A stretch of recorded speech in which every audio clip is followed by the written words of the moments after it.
Hello, Claire. Hi, Andrea. Welcome. Today is Hi. 5th of May.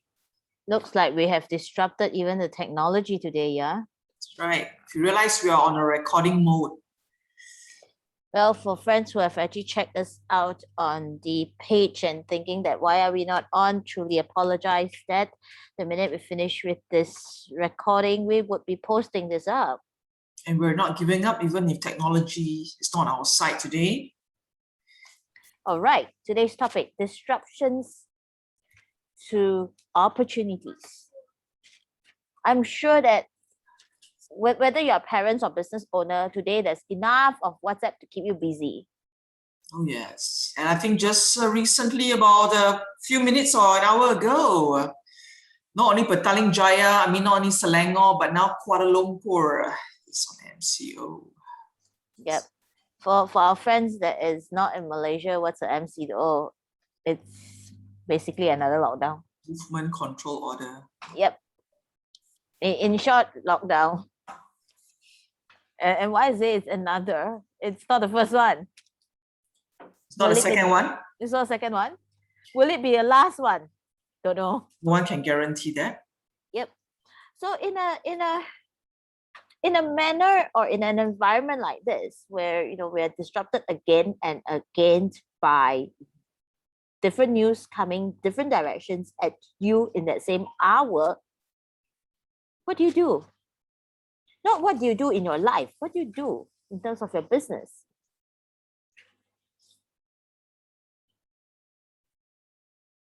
Something for you to ponder, yeah?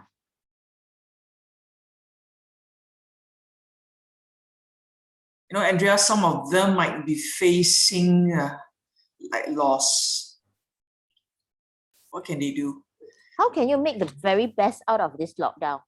Yeah, let's have this conversation. How can you play at your best this particular lockdown? Yeah, let's look at the good points. Oh, great. I love that. Keep you focused, keep you concentrated on certain things because you don't have to travel anymore. You don't have to be stuck in a jam and chauffeur the kids, for example, or whatever. Not, you just don't have to get out. So it's very much focused, concentrated. Everything is at the reach of your hands now, by now. Yep. And that gives you plenty of time to think, work, maneuver, implement, do whatever that you need for business, I think. Yeah. Yep. For me, I also like it because I'm someone who keep a lot of, I used to, now not so much of it, like most of it have gone into my iPad. I used to have a lot of physical books. And it's impossible. So Claire have been inviting me again and again, like, hey, let's go and work at co-working space. I go like, how am I going to bring all my physical books there if I want to work there, right? It's like, yeah, sometimes it's not really, it may not be reading per se, but you just want to flip through to get some gist out of it or some tips out of it or something that you remember that you found in this book. You want to go back to it and refer to it. So now that I'm home, they're all next to you. Yep. I can all mountain it up and it's all next to me. I don't have the Kota Kinabalu, I don't have the Mount Kinabalu view. I've got a books view as tall as a mountain. Now that you mentioned, I should look at my library, not touch, because I've been relying on Dr. Google a lot. Yeah, the thing is that then, of course, the other thing is that how much of these books are even relevant today? True. Yeah. So what I really like about it is that, of course, the time and space that we have when it gets into staying indoor, then where are the opportunities then? So what is an opportunity?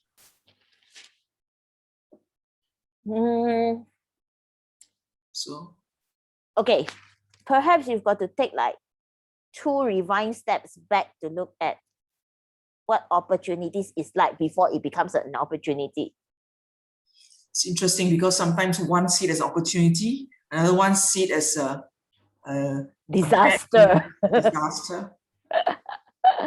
Okay, Perhaps let's look at it this way.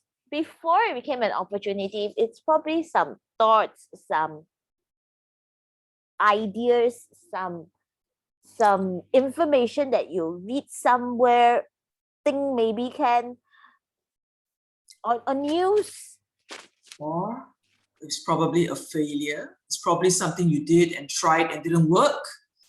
That perhaps now is an opportunity. And perhaps you want to do a 2.0, 3.0, 4.0 out of the first failure. And sometimes it could also be a bounce off of conversations. So initially you have like the failure, the ideas, the thoughts, the dream, whatever. Then what's next to turn this into a real opportunities? Perhaps you need to bounce some ideas. Perhaps you need to talk to someone. Perhaps you need some powerful question from people. I remember 20 years ago, I was very excited. I actually threw in my resignation letter because of this company called bigsmart.com. It was about linking, maybe you weren't born yet. It was linking all the retailing shops and then you can earn money online. And I got so excited and I said, Mom, this is it. I'm resigning. And they said, why do that? What stupid thing is this? Well, it's a bit early. I mean, I got excited and that time, 20 years back, it didn't kick off. In fact, it went to some legal suit and everything. Now I think I have got this phobia about online shopping because it didn't work 20 years back. But look at it today. Oh gosh. Which day of yours is not spent on looking at one of these e-commerce platforms? Correct. So if I'm going to, even if you don't buy, are you browsing? You are. You would be. Yeah. And what's the reality about some of my shopping experience recently going to the retail shops is that they no longer carry a certain thing. Perhaps these are imported goods or what we call a low volume goods where they don't sell that many in a month or a year, in fact. So what happens is that they had to return whatever that's expired. It could be a consignment good. So they return that. And they're probably not going to take any more of it because considering currently where cash flow is probably a little bit tight everywhere, you won't want to take in too many of low volume goods at this moment to just stuck your money there. Yeah. And are we not going on to online e-commerce to purchase them? True. Yes, we are. We are. I mean, and it makes a lot of sense because warehousing as compared to a retail, definitely warehousing is cheaper. And you can put in some form of automation and to hire staff, back-end staff for warehouse is cheaper than hiring at storefront.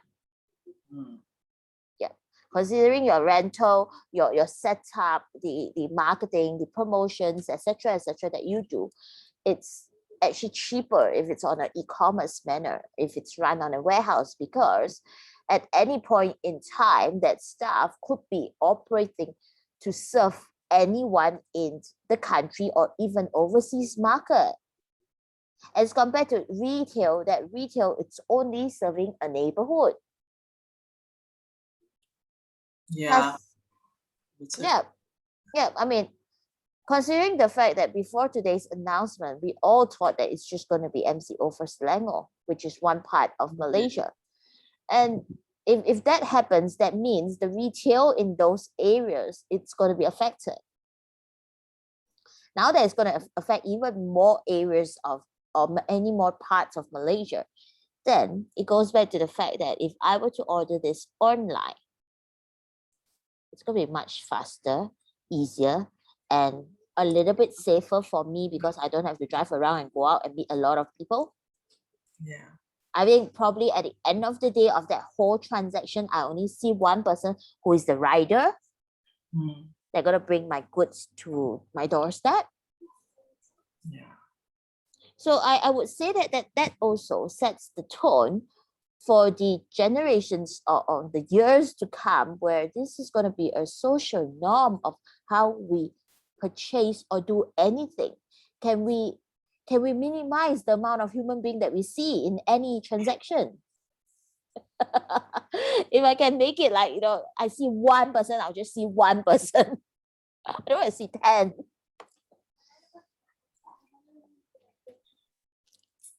What would then happen to your business if that occurs?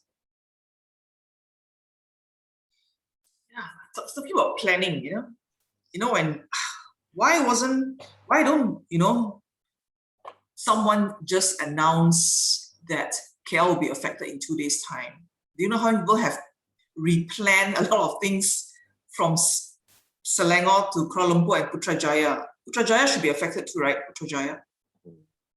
Sure. Putrajaya should be, yep. So the thing is, this is totally disruption, and that's why today's topic is very relevant, because we are so used to it, both of us being disruptors, that we are not like whining and crying and talking on negative things, but we're always reframing, reminding ourselves. And I would also encourage people who have embarked in the online retail or online business to relook into your business plan, to look at what other areas to improve and to speed up. If you have already done so, congratulations, well done that you have started your first step to be on virtual. Second step, how are you going to make this sustainable and keep going? I had a wonderful conversation today with regards to automation. Because as where opportunities is concerned is also speed. Yeah. One click of a button. To grow that, we need to be up and about with the speed as well. So yep, the next thing is, because you want to scale this, it has got to go to an extent where the speed is concerned, and to speed it up so that you could actually grow in that scale. Yeah. I think many episodes ago, we talked about this thing called SMS. When you actually build a business or a business plan and strategy, look at S, scalability, M, mobility. Another S will be sustainability. So if you have actually looked into scalability previously, where you're talking about the first lockdown and drive that business and expanded it, then the next thing is, how do you get sustainable? Sustainable. Now those days, sustainable means long time. Huh? Yep, and those days sustainable also means that I want expansion. I want to have how many more stores, how many more presence somewhere, whatever not. These days it's, hey, how do I keep it lean? Minimalism. What do I not need? How do I still go global at the comfort of your own home? Things like this. So you can see that there's a lot of, just from the terms that we use, you can observe a lot of changes. What more the mechanism behind it, it takes even more changes. So if you have not even thought of or started off with all this, perhaps this is a great time for you to even reflect. Suddenly, Andrea, I have this gush of enthusiasm to restart, or not restart, to start our international sales wiring that's going to go global. Maybe we should announce here. Oh, yep. So the thing is that beyond serving the Malaysia time zone, or our neighboring countries that have the same time zone as us, we are going global. And having said that, that's talking about opening up opportunities. And also, if you look at, or if you ever remember, what was the objective of sales wiring? which is really, it started off with day one of helping people put food on Food on the table. table. Now, again and again, we've been bashed up with that scenario or that situation that we are facing.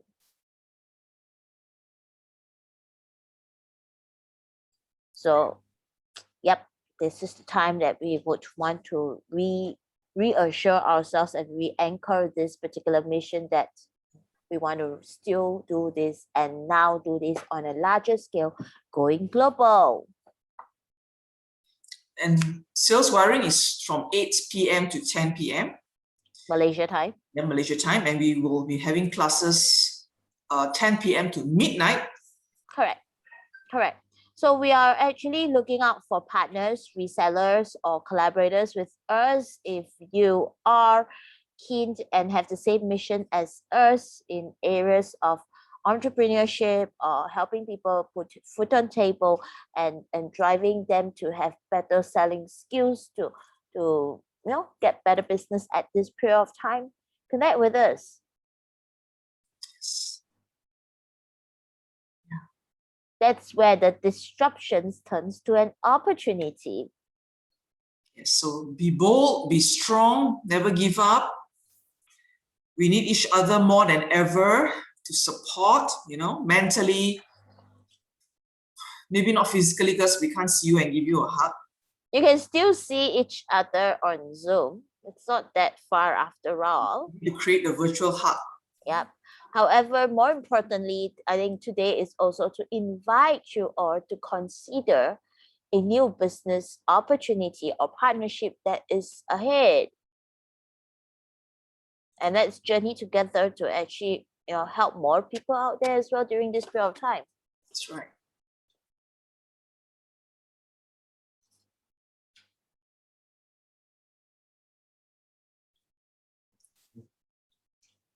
And as much as the disruption is concerned, or people looking into strategies to get disrupted and walk out of it, I feel that one very lacking word most of the time is actually action.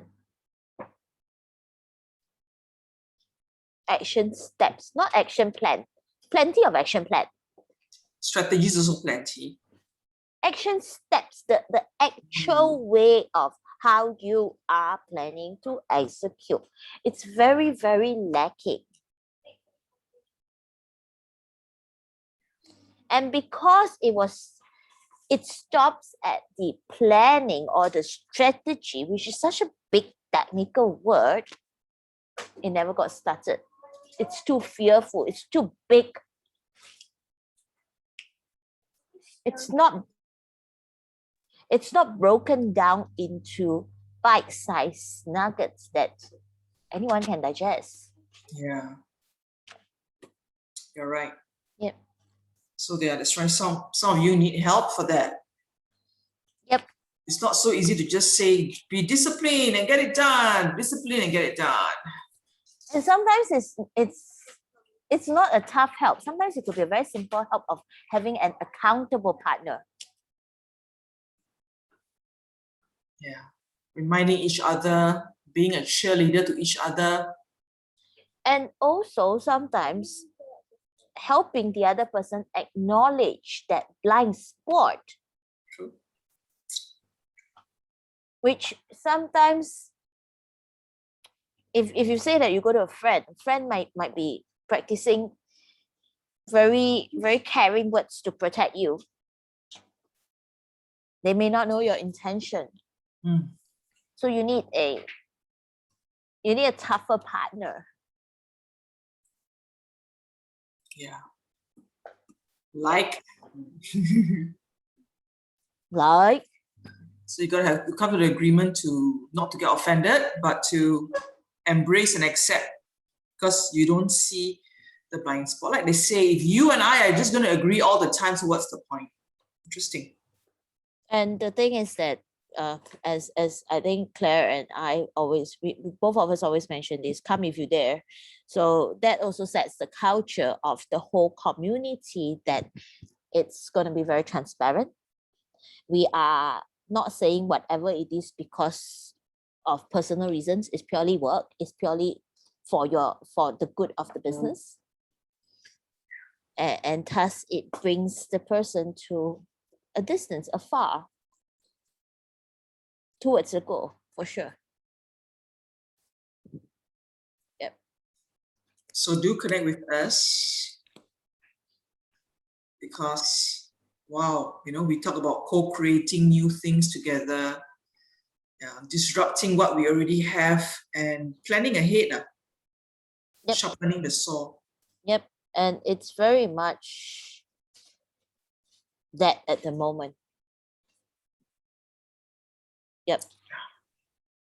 If you're not going out actively to get the business or the jobs, then the next thing is really sharpening your saw. Yeah. Getting better and better at it before you could, get yourself ready when you need to go out. Not go out there and then get ready. What's important is never, ever, ever give up. Don't give up. Don't give up. No. That's right. As we are speaking now, and those of you who are listening, I know some of you are feeling just maybe lousy or really like, what's happening? Yeah. Let's see the bright side of it. Yeah. If you say that the economy is open and kids are in school, every day you are in that fear of checking the news. What's going on? What's going to happen? Are they in danger? And etc. etc. Or are you in danger yourself if you keep going out there? For me, staying in could be a better answer. I don't need to check the news so much. Yeah.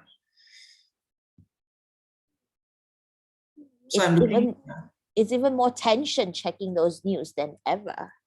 So look at your context, look at how you can go global and seamless, and just make that connection start. You can go on your LinkedIn, your Facebook, go on Google, think how your product or your service can actually go global. Think. Well, if you would like to bounce some ideas and connect with us, more than happy to spend a 20-minute call with you. Just drop us a message in the comment, or drop us a message in the private message. We have our international connections, and we can also see how we can connect for you. We'll see what's needed in the first place. All right. Okay. Put a smile on your face. See you soon. See you soon. Bye.